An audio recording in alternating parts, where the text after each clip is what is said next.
Yeah, just like this is something's different about this bar this week. Oh, it's just like it's like shinier in here. Yeah. I didn't notice anything.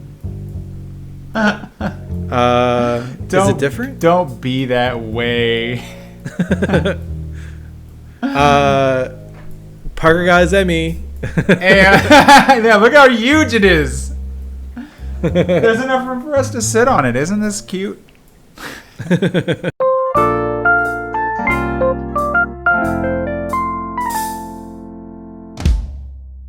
Oh man, I just want to say that my dog gets so excited when I watch these. She perks up when she hears your voices. Aw. That is the best compliment I've ever gotten. Number one with dogs. Our beef flavor. Approves with dogs. Goldwynn Dinner Club's beef flavor is number one with dogs.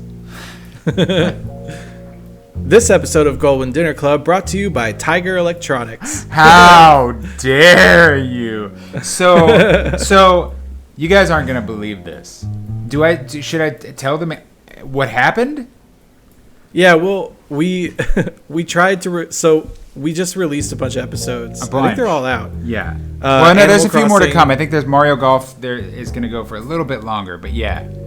Okay, yeah, we did like 2 episodes of Mario Golf and 3 episodes of Animal Crossing, or 4 episodes of Animal Crossing. It's yeah, it's 4 if you count this one. We recorded a bunch. It was a good hour and a half, and I was like, damn, dude, and it was great. We had a wonderful time together, and then I put on my nightcap and kerchief and settled in for a long winter's nap.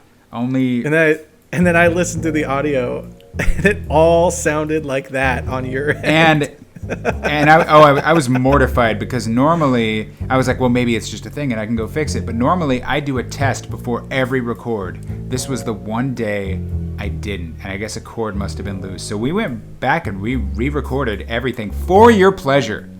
Like, we debated maybe just dumping it, and then Grif said no. And then I said, you're right. You're right. They deserve the highest quality service and content the Goldwynn Dinner Club has to offer. And so they paid top price.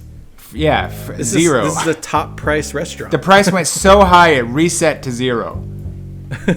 Mundane fact: billiards generally refers to a number of games played on a table with no pockets, often with a heated slate. In billiards games, the objective is to cause your cue ball to make contact with multiple other balls, often while hitting a minimum number of rails. Games played on a pocket table are pool. That's interesting because I was under the impression that certain, billiard games can be played on a, pocket tables as well. The thing I read is that pool is billiards, but billiards is not pool, and that it is a number of games underneath it. I think what you're talking about is carom. That's where you need to hit, multiple balls with one ball, or do what would be considered like weird trick shot stuff. But I looked into it, and it is kind of a weird, sloppy answer. The bottom line is that song from the Music Man, it's all flim-flam. He's just a jerk. And I mean, you get that. I'm serious. You get that from the context. He's just like, he's whipping people up over nothing. Wait, pull up the question again. So like, there are a lot of terms here I'm trying to wrap my head around. What's a heated slate? I have no idea. Okay. Does he mean that the table? Does he mean the table? What do you mean by hitting rails? He's talking about the sides of the table. Okay. I thought it was like there's like a different. I mean, I could be wrong. Like, I have no idea what he's talking about. I'm just pretending. Here's the thing. I've noticed that you will sail through life if you just take an authoritative tone and just kind of say whatever it is you want to say a little bit louder. It helps if you're tall. And Grif and I are tall. Okay, shut up. So. Elephant in the room. We've heard Grif's Mau Mau. I think we need to hear Parker's Badger Clops. Okay, here, give him a taste of your Mau Mau one more time. Badger Clops. You big bungle of butts. You are not to talk to me that way. I mean, it's basically just kind of sounds like my voice. There was a nightmare scenario where if for some reason they would not have allowed me to play Mau Mau, which is so weird to think about, in my most paranoid, anxious fits, I'm like, well, I would just do Badger Clops in that case. But there is only one Mau Mau, and there's only one Badger Clops. It's the way it needs to be. I'm just curious though. Why does your screen dim occasionally, like it's about to enter sleep mode? I thought that only happened when it was left idle. Oh yeah, we're recording off my screen, and I'm playing on my own Switch. So I'm playing, but Grif's recording. There you go. Yeah. Great video. Well, also real quick, holy cow! Really paying attention to every little detail. I thought most people just kind of listen to this casually. And thank you, person. Thank you very much. You're wonderful for saying. Who are you talking like about? That. The person who you said talking about great video? Great video. Yeah. Thank you. Thank you. Yeah. Heck yeah. Simple question for next week. How did you guys meet and become friends? YouTube. That's the short answer. I will say this. I was working at Titmouse. It was around maybe 2010 or 11, animating. And 2009. Oh, wow. So I had just started. That's crazy. Yeah. I started in like January 2009. That is the beginning of my animation career. And they needed animators for a new project. And I knew some people from college, but I had been looking at stuff on YouTube. And I saw Grif's animated short about Smash Brothers. And then really, that wasn't even the one. It's the one that he did for Adventure Island, where like the hero's just sort of walking back and forth eating fruit, and then a snail touches him and he dies. And I thought it was so great. I could see everything that I needed to see from somebody who could do the work that I was doing. And I'm like, well, this guy could do it. And he clearly knows like games and pop culture and stuff, so he's probably all right. Okay, cool.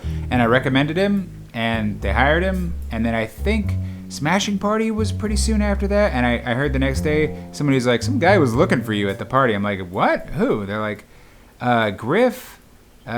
He says you recommended him, and we hired him. I'm like, oh, that's great. And then eventually, because you were in a whole other building, and I didn't really get to know you. Yeah. Eventually, we were sat in the same animation alley, and then tale as old as time, true as it can be. It really launched when we got into an argument about Mario Brothers 3 and Mario World. That was pretty much what cemented it. But we also we did have a lot in common, and for the first time I was talking to somebody, like a lot of people I love and work with in animation, but for the first time I was talking to somebody who was on such a weirdly same but different wavelength that just made me laugh no matter what. And I'm like, this is, most of the time these people look at me like I'm crazy, but this guy, I'm making him laugh and he's making me laugh. This is good. I don't feel alienated. And that, I think, is ultimately what friends are all about. People who accept you for who you are and make you not feel like an alien. Yeah, that's all. That's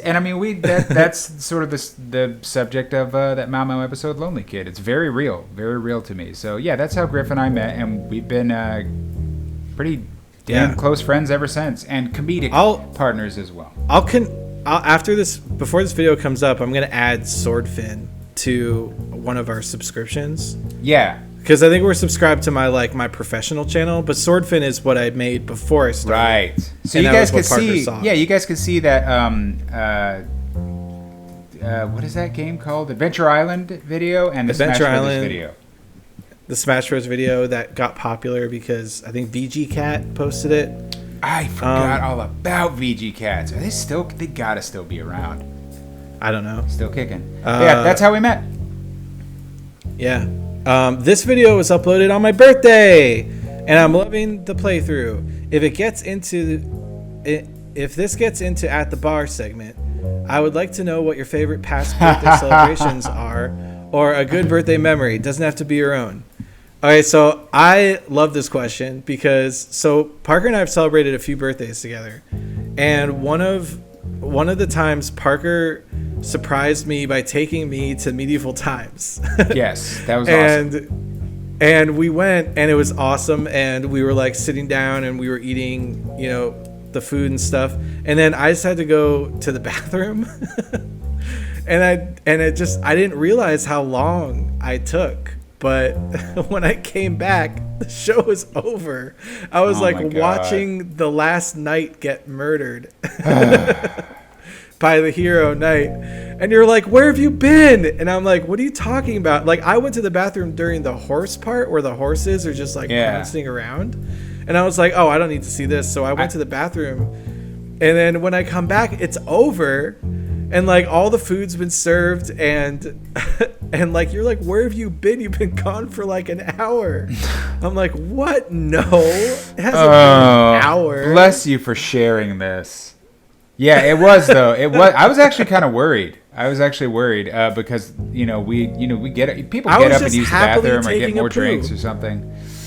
It was just I was just happily taking a very normal poo. I wasn't sick or anything. Like I was a very normal poo. 1 hour later. I probably got sucked into something on my phone, and I just don't remember that part. I was like playing Monopoly on my phone all the time back then, and I probably got sucked into a game and didn't realize I played a whole game. Yeah. Oh my God. I'm trying to think of a memorable birthday. A birthday that we celebrated together. I don't remember what year it was. It was maybe like 24 or 5, somewhere in my 20s, 10, 11 years ago, 9 years ago, something like that. Grif and my wife Teresa both like threw a birthday for me at his place. And it was like a lot of our coworkers and friends. That's the infamous party where I was like, I'm going to beat A Link to the Past, and it's going to take 1 hour, and then I didn't. And I think I fell asleep. That was amazing. Actually 2 separate parties. Well, there were okay. Those are 2 separate parties. Wow. Okay, so is that your birthday? No, because at your birthday party, I hung out with you most of the night, and like we played beer pong. Like you were up and about at the party where you played Zelda. I just gave up. You kind of like tucked away into a corner. No, you just like you went into my room, and like there was some of the party was in my room too, but like you were just in there the whole time. But like at your birthday party, you were like out and about. A little bit more of a maven. Well, because it was your party. It was like everyone was there to see you. So yeah, which is wonderful. I don't know if my social anxiety could bear that anymore, but I will say that was that was a good one. I remember that being cool, mostly just because everybody was so happy. And that's all anybody could ever ask on their birthday. Less about like, oh, I got this present, or about like, no, everybody had a really good time, and I think I just remember that, and it was nice. That's all you can really ask for. So there you go. Yeah, I think I ended that party by turning on Dragon Ball Z on the big TV, and just sort of like using that to get people to leave. Wonderful. Like, just blasting Dragon Ball Z because I love Dragon Ball Z. That was also like, I'm watching this now. You guys can go. That was also the party where somebody's coworker's partner was like, how old are you? And I said, how old? It was like Dragnet, like just the facts, ma'am. It was like a Joe Friday bit. She's like, how old are you? And I said my age, and she's like, where are you from? Say where I'm from. She's like, how are your parents? I'm like, they're dead. And she just wouldn't stop. Instead of being like, oh, I'm so sorry. She's like, well, when did they die? And I'm like, well, I was like 13 or 15. She's like, oh, okay, well then how did that affect? And she just wouldn't stop, but I also wouldn't stop. And I remember when I finally drove home talking to Teresa about it, and I was just like, the hell, why did she not stop? And we were talking about that idea of nope, never wrong, where you just keep going. And we're seeing that play out in our country right now. Nope, never wrong. We're seeing it play out. Yeah. Nope, it's like, you're obviously wrong. Nope, never wrong. My conspiracy. That was awkward. I was standing right there when you were happened, you were there for that. Okay. Oh my god. It was right at the beginning of the party. Yes. It was like I was getting in a good mood. First people to show up. They were the first people to show up, and they were the only people who showed up within the first half hour. Yeah, it really. I was just like, I couldn't believe it, but I didn't stop. I was like, oh, you're gonna meet me on this field of battle? You will feel awkward. And she's like, nope, I'm comfortable no matter where I go. And damn if she wasn't right. Here's the thing, I have no grudge against this person either. Like, I would consider us pretty good friends. So it was just a wild moment. That all of which is to say, please don't ever ask me about my dead parents or try to bond with me over it. Bad idea. Really bad idea. Is that it for our comments this week? Oh my gosh. I gotta say, real quick, you and I talk about it kind of when we're not on the air, or whatever you want to call this, but our commenters are the best. You guys say such thoughtful things. Yeah. Like, you answer our stupid trivia questions. You're very patient with us when we're obviously kind of being dumb or doing something for a laugh. You appreciate the bits. You tag little time codes. I love you reading have questions. The yeah, it's been wonderful. Maybe that's just because we're not like a huge channel or anything. It probably is exactly that. But I just wanted to commend you all you're such a great part of this show, and that's what these At the Bar videos are about. It's about joining you and engaging and just having a little fun. And I really love how thoughtful you all are. Thank you so much. Yeah, and also like we're always talking about what we should play next. I think we're talking about Mario 3D World. We're not sure if it's going to be Bowser's Fury or 3D World yet, but just also like let us know what you want us to do. Well, we're looking at all sorts of games for the future, and I think somebody mentioned October coming up in spooky games. So if you have recommendations for that, especially if it's just some cheap one-off thing we can look into. Someone was talking about Resident Evil Village. We could do that. Just it'd be me playing. Yeah, dude. If you get that game, I've played through it like 4 times. I will be your Sherpa. I will help guide you. Okay. I know where everything is. I got like as many of those achievements as I could. It's really good. It's like a. That sounds really fun. Let's do that. Yeah, let's do it. It's an all-time great. Love Resident Evil Village. Yeah. And about Zelda, we finished. Zelda. Yes. Parker beat Zelda. He killed Zelda. Zelda's dead. And that episode comes out in like 10 days. Yeah, so you got a lot to sit through, but there's some funny bits. And I will say, like, if you ever want to hear me get really frustrated, stay tuned to the end. Yeah. And watch the episode you can skip. I titled it that as a joke. Don't skip it. But actually, don't skip it because there's a big surprise in it. Well, that makes it sound. It's not that big. That makes it sound like I'm announcing that there's. At one point in the playthrough, I think that's coming up this week, you found this house, and I was like, has no one ever found this house before? Because you had no idea what it was. I've never seen it. I remember having ever seen it. It's just like wasn't there a heart piece in there? Nope. It's just a store, and it's a store. It's a store. It's a store filled with stuff that's not only expensive, but stuff that you can get for free elsewhere. And I was like, oh, no wonder I never go to the square, because there's no need to go to this square. It's just like levels in an old Mario Brothers game where you're like, I don't remember this. It's like, yeah, because you constantly warp. So it would have been really funny if we had just accidentally discovered something nobody's ever seen before. Oh, man. In that game that's played like 1,000,000 times. That like was it. That every square pixel of that game has been carefully analyzed. And we just found a whole house. An entire house with new dialogue. Well, it's been an amazing week. Like I said, we finished Zelda. There's other games coming up. We're gonna play some more. And I gotta say, I've had a great time, and I have had a great time here today with you, Grif, at the bar.